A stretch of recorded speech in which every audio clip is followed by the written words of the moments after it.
সৌমি হাসছো কেন? ও বাবুর নাচ দেখে তুমি হাসছো? তাই তো, বাবুটার সঙ্গে তুমিও নাচো। আসো।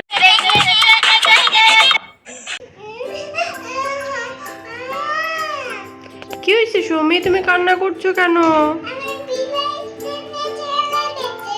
কি হয়েছে?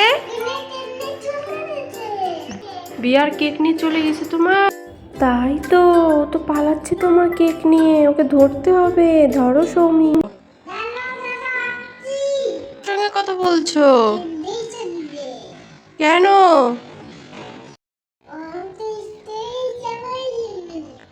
স্কুলে যাওয়ার জন্য ডাকছে? তোমরা দুজন স্কুলে যাবে? আচ্ছা ঠিক আছে, ব্যাগটা নাও, নাও। স্কুলে যাচ্ছ তোমরা দুইজন? ওকে যাও, আল্লাহ হাফেজ।